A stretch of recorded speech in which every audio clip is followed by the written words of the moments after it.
The views and opinions expressed in the following program are those of the participants and do not necessarily reflect those of KSMQ Public Service Media Incorporated or its assigns. Welcome to On Cue. I'm Eric Olson. On today's program, we're talking baseball with the Greyhounds and the Blue Sox. We'll also find out what the Cedar River Watershed District is planning to do with all the water coming into the Cedar River. And John Gray stops by to update us on Vision 2020's effort on the Gateway Committee. Stay tuned. On Cue is coming up next.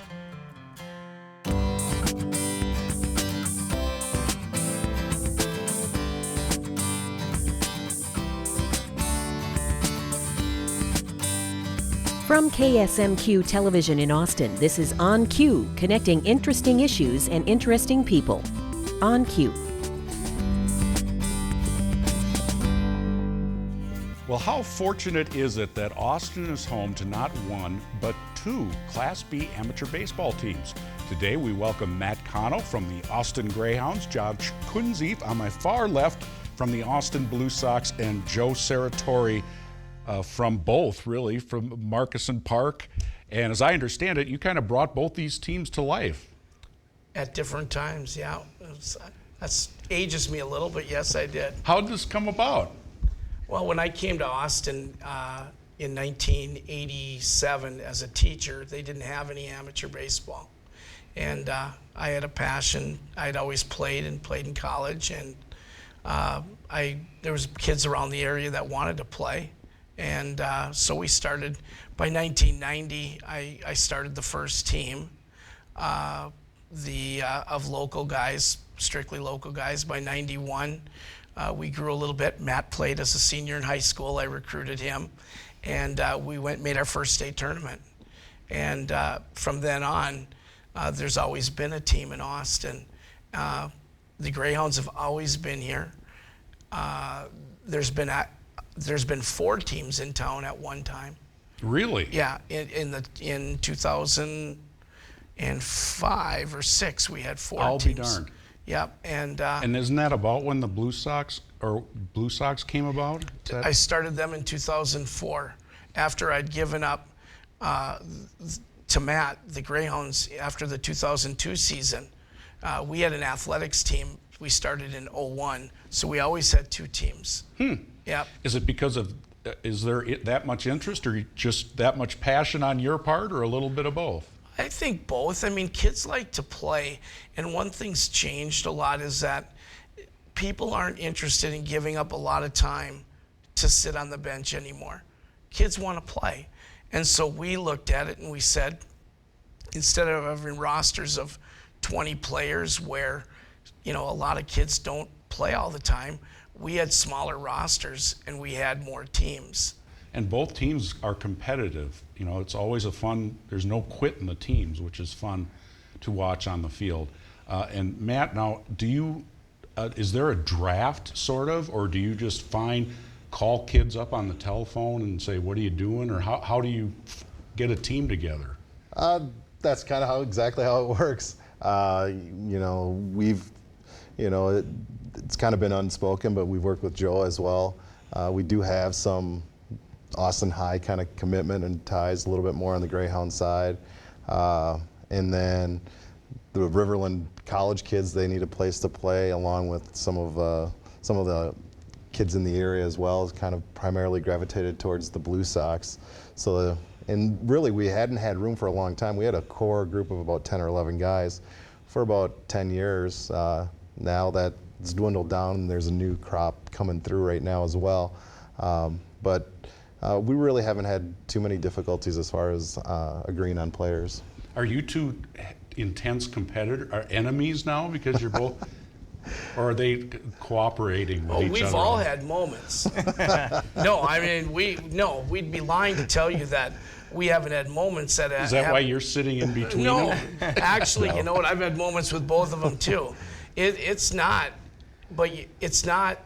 the perfect world, but I'll tell you, we're probably proudest of the fact that we're one of the few communities that put 2 teams together that work together. Oh, absolutely. And it's not always. Like I said, we compete. We've had words. There's times that when this whole thing started out, that, Matt's got a pretty good idea. He's actually absolutely correct in how players are gone after now.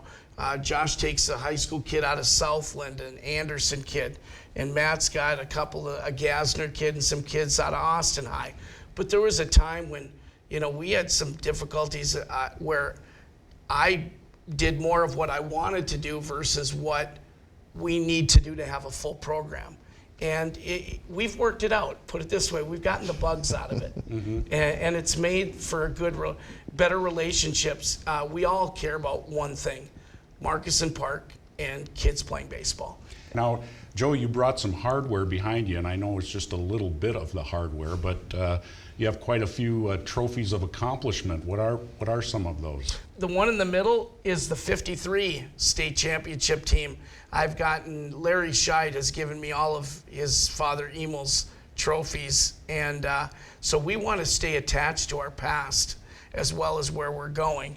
And so the first one is from the 53 AA team that had, whether it was Dick Seltz, it had, name, field yes, name, I could go right? name after name, but that would take a while. Now, what about the Austin Packers? That was the Packers. Oh, okay. That was your Packers. Okay. That was the quote team they talk about that from about 1948, from when Marcusson Park was built, to about 58 for a decade, baseball was the thing. I mean, they were bringing many, many, many, many people to Marcusson Park to watch baseball. Some players were paid in those days, some were locals. But Emil brought a lot of players to town, which created legacies of kids and grandkids and many, many things that give us a rich tradition. And then the two on the right, one of them was the last year that I coached the Greyhounds. We won a championship. And then Matt took over the first one in 2003, and he won a championship. And since then, Matt, we could have put 4 or 5 more trophies there that were second or third place. That Matt's won since I won a second place in 2001. Then Matt's won 3, 4 more since then. And go ahead, sir. The Sox, now you guys are on the web, and I usually get the schedules in the paper. But do you both have websites for people, is there one centralized league website that's easier, or not really? You just we both have individual websites. Ours is AustinGreyhoundsBaseball.com, and then Josh's is Austin Blue Sox, I believe. AustinBlueSox.com. Okay. Now, Josh, if you work in logistics, are you responsible for all the travel arrangements for everybody all the time? Unfortunately, I am. Scheduling and leave times and transportation and all those things fall under what I do, and so I'm good at it, and it's just part of my job as general manager of the team. And with the technology that we have nowadays, it's not so hard to send out a group email or a group text to get everyone to where you're supposed to get them. So. All right, and check the websites of both teams, or Marcusson Park, you said. Yep. Got about a minute left, so I get my gripe in. Matt knows what I'm going to ask, but my team, the Brewers, okay, you guys are baseball experts, so you're my court here, my focus group. If the team knows that their first baseman is good in January, they know he's going to be out with a knee surgery until at least July. You don't find somebody to fill in on first base? I mean, they are doing this by committee. It's like who's ever sitting on the bench, the second string second baseman, okay, you're playing first today. It's like my beer league when I'm playing softball. I mean, or is that unusual to not have a first baseman? I mean, they have lost so many runs from missing finesse plays and all that stuff, and nobody seems that concerned about it. I mean, should I be paying $70 a ticket to field a team that has, I think you need to send a letter to Mr. Bud Selig. Well, I guess he's the commissioner. No, yeah. His daughter, whoever's running the Brewers. Right, Laura, right. I think it's difficult, though, because I think that's kind of the fun about baseball. You kibitz about decisions made at professional level, as well as I'll go down to the park and I have more fun ripping on the moves these guys are making than actually being involved in it myself, because you're always right when you're sitting back there, right, because you're always getting it in hindsight. Well, thanks, gents, for coming in, and have a great season, okay, the rest of the season. Joe Torrey, Josh Kunze, and Matt Cano from the Austin Greyhounds, the Blue Sox, and Joe is president of Markison Park. Coming up next, Stephanie Passingham had a chance to visit with Justin Hanson to learn more about the Cedar River Watershed District. Stay tuned.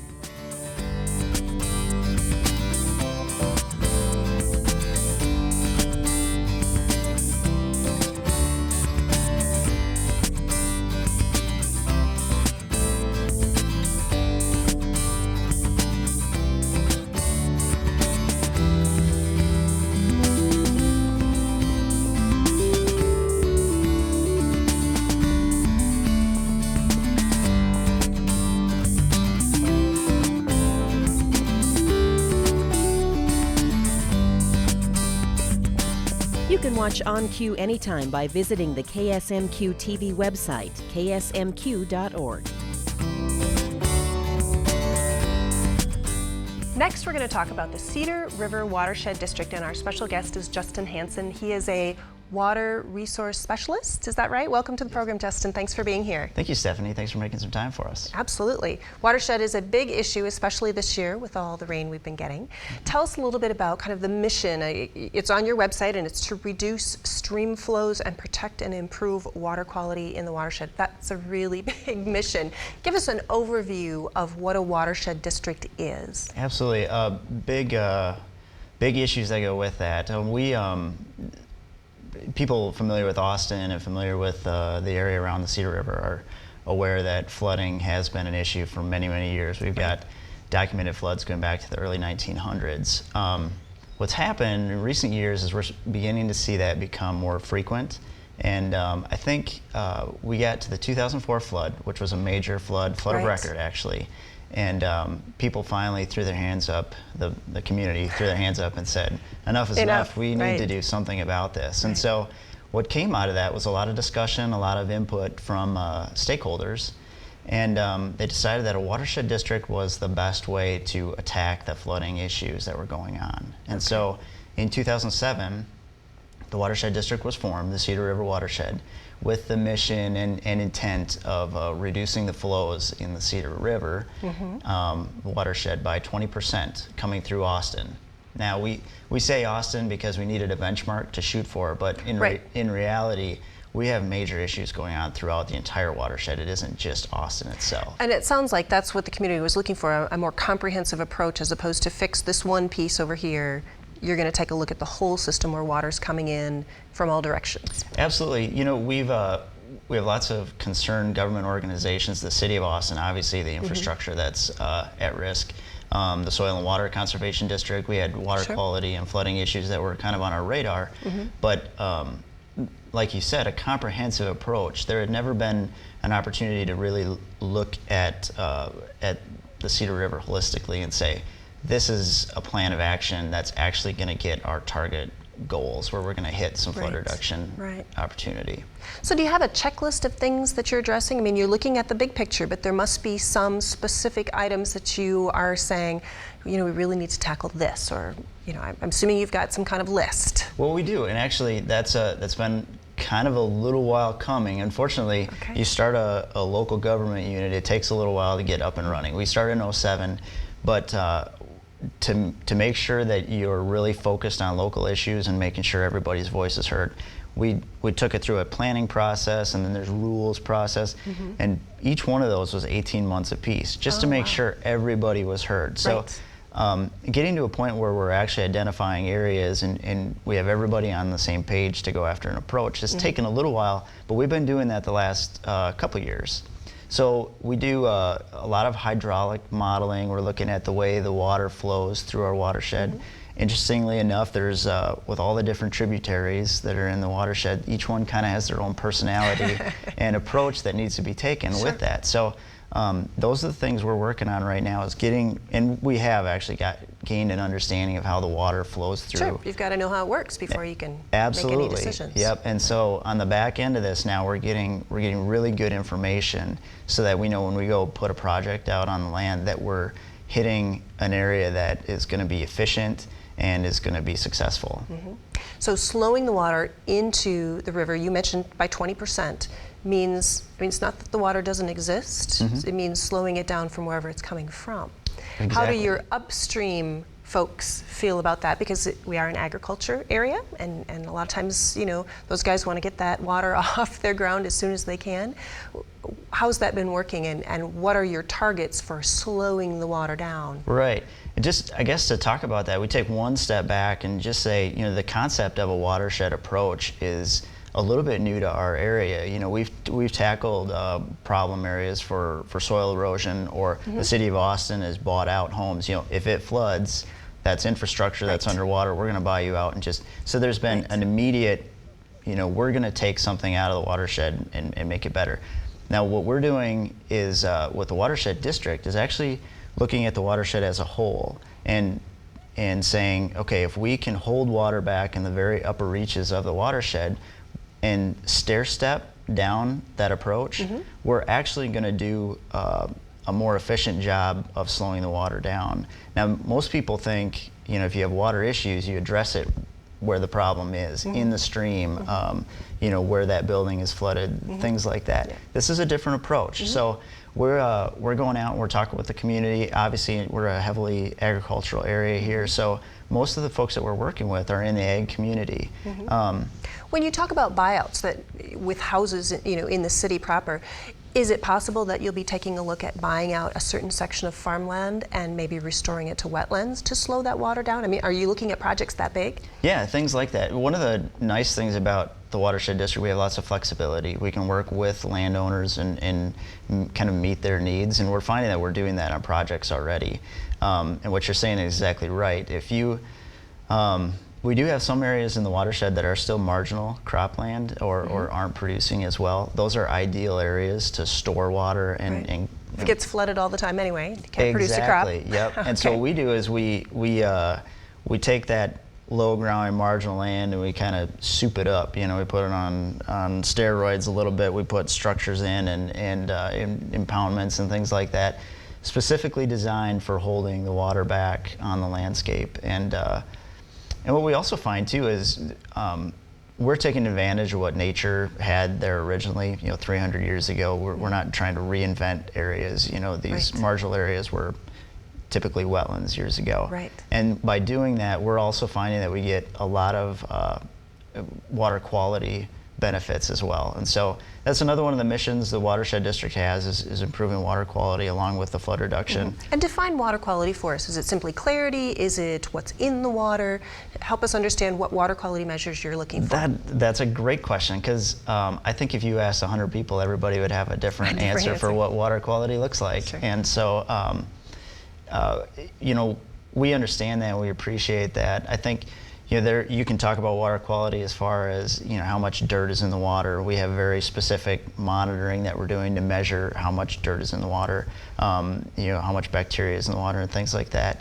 I think one of the things we like to do though is say, okay, if the water quality is good, people are using your resource, and if it's not, people aren't using your resource. So at the end of the day, that's really what we're focused on, is making sure that the resource itself, the Cedar River and the tributaries, are functioning as clean as they can, and that we're making sure that we don't just maintain the levels we're at, but we're also trying to get better. Because we do have some dirty water. We don't have a cesspool out there. The Cedar River is fine. It's outstanding recreation for canoeing and fishing and things. Right. But we can improve. There's definitely room. We've got some dirty water, but we're working on that. All right. Let's talk about projects. On your website, there is an area where people can look at cost share for projects. What kind of projects are eligible? Can an individual landowner apply for a cost share project? Does it have to be another government entity? How does that program work? Most of our projects are focused on landowners because those are the folks that we're working with the most. In town, in the urban areas, we're cost sharing like a rain garden program for people who want to treat stormwater in the urban areas. We've also done things with the outs in the ag community for CRP incentives. Okay. We have a lot of buffer strips, there's grass strips in these highly vulnerable areas that are coming out of programs. We want to give them incentives to keep those leave those in there. Right, they're very critical to make sure we have those on our landscape. Yep. Just prevents that sediment from washing in. Is that correct? Absolutely. That's the purpose of a grass strip. Yeah, simple grass strips are so effective for slowing water down and trapping sediment. They're the most efficient conservation that we can do, and we recognize that and understand that we need to hang on to those in a really a competitive agricultural market right now. Right. Well, Justin, thank you so much for coming in and helping us understand the Cedar River Watershed District a little bit better and what you guys are trying to do. You've got a great website, so folks, if you're interested in learning more, check that out, and you can always give Justin a call as well. Thanks for being here. Thank you very much for the time. All right, well, stay tuned. Eric has a Vision 2020 segment coming up next. Queue up your own comments for On Cue and send them to us at onq@ksmq.org.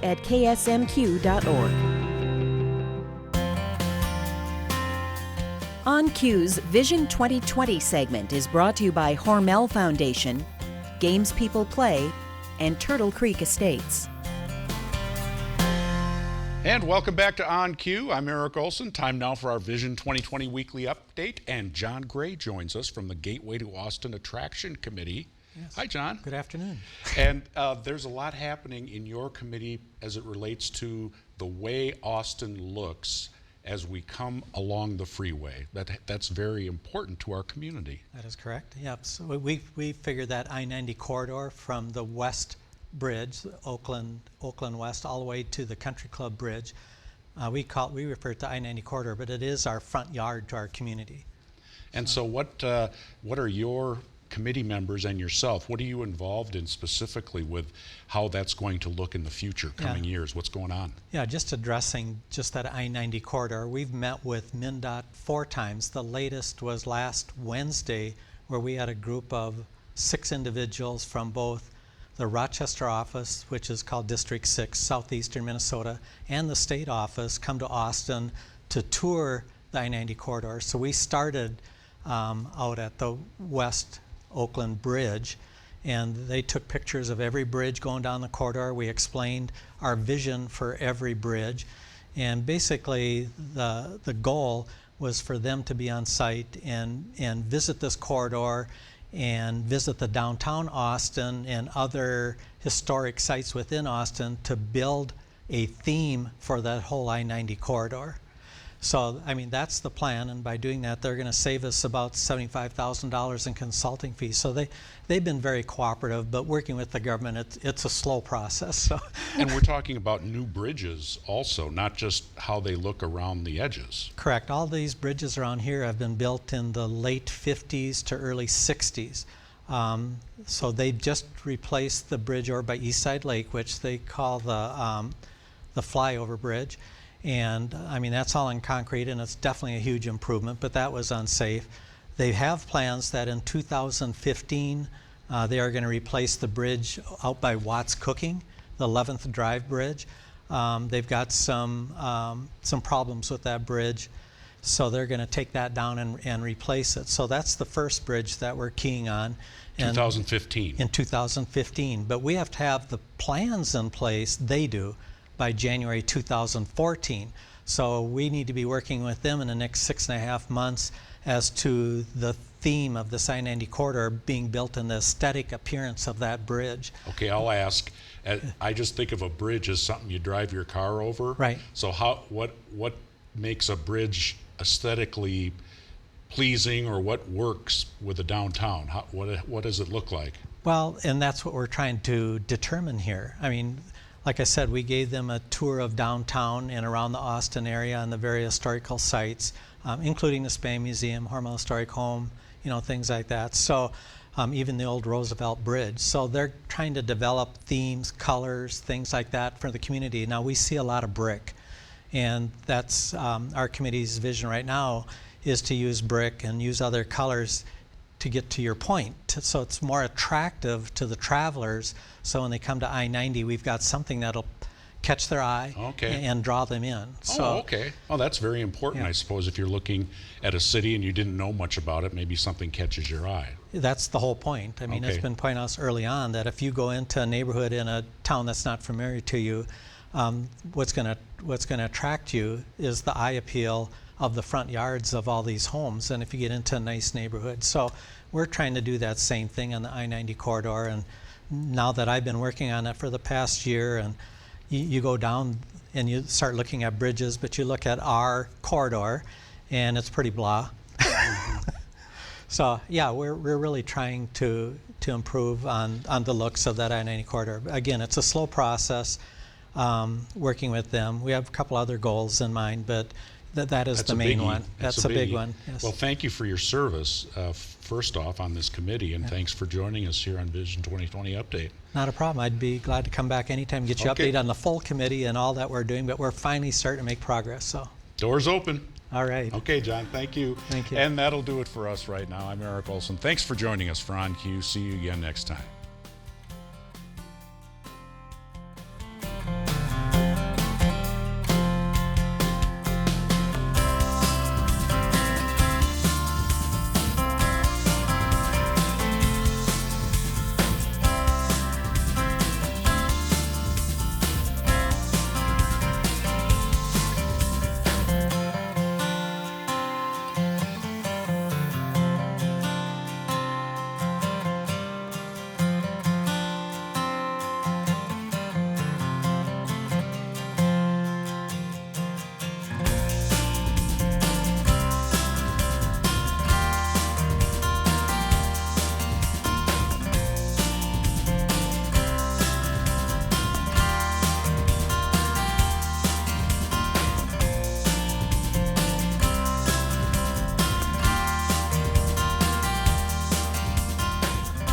On Cue is a production of KSMQ Television in Austin, nonprofit public television.